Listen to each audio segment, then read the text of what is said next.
శ్రీ శివ మహాపురాణం రుద్ర సంహిత సతీఖండంలో నుండి మనం ఈరోజు కామ వివాహం సంజయ్ యొక్క చరిత్ర తెలుసుకుందాము. మొట్టమొదట కామ వివాహం. బ్రహ్మర్షులారా, తర్వాత గాథని వినండి. అప్పుడు దక్ష ప్రజాపతి విధాతగత వచనాలను స్మరించి మన్మధునితో ఇలా అన్నాడు. ఓం కుస్మశరా, మహాలావణ్య తేజోరాశి అయిన ఈ సుందరి నా దేహం నుండి పుట్టింది. ఈమెకు రతి అని నామకరణం చేశాను. రూపంలోనే కాదు, సద్గుణాలలో కూడా ఈమెకు సాటి ఎవరూ ఉండబోరు.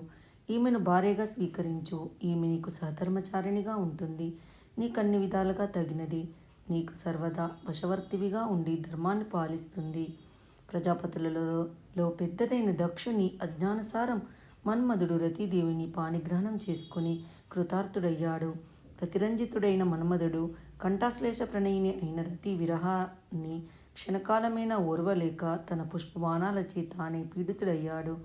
ఆమె సాన్నిధ్యంలో కుసుమధుషురుడు నిత్యోత్సవ స్త్రీలను పొందాడు. ఆమె కనుబొమ్మలు పరికించి, ప్రజాపతి నా కోదండాన్ని లాక్కొని ఈమె కనుబొమ్మలుగా మలిచినాడా ఏమి అని సందేహాస్పదుడయ్యాడు. చంచలమైన ఆమె చూపులను చూసి తన బాణప్రయోగం మీద శ్రద్ధను కోల్పోయాడు.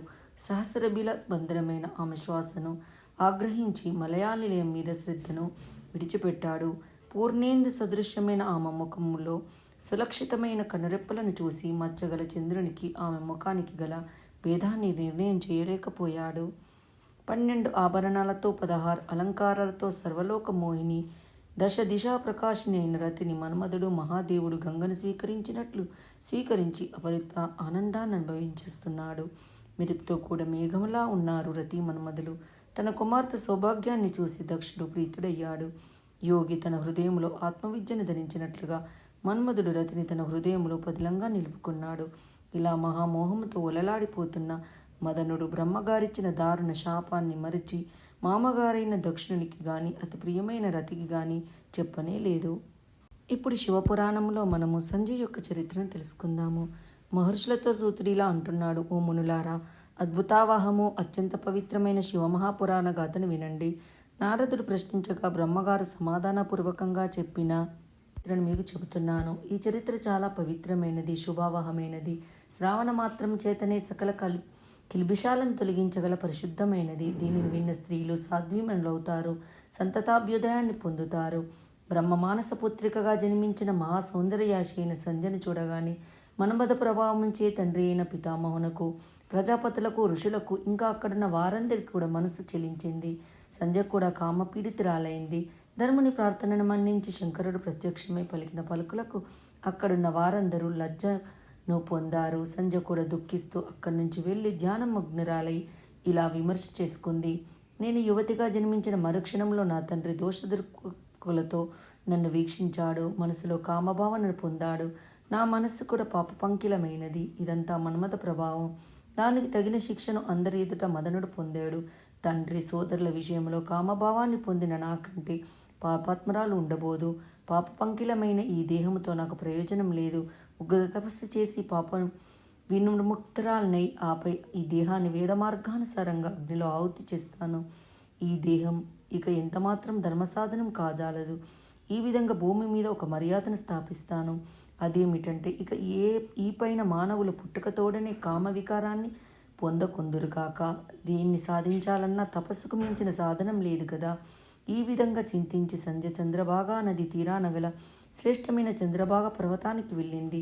దాన్నెరిగిన బ్రహ్మనియాత్ముడు, సర్వజ్ఞుడు, జ్ఞానయోగి, వేదాంగ పారంగతుడైన వశిష్ఠుణ్ణి పిలిచి ఇలా అన్నాడు. పుత్ర వశిష్ఠ, అభిమానమతి అయిన సంధ్య పాప ప్రక్షాళన నిమిత్తం తపస్సు చేయగోరి చంద్రభాగ నదీ తరానికి వెళ్ళింది.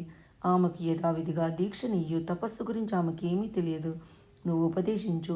ఆమెకు హితాన్ని కలిగించు. నువ్వు రూపాన్ని మర్చుకో. ఈ రూపంలోనే వెడితే తిరిగి ఏదైనా వికారభావాన్ని పొందవచ్చు.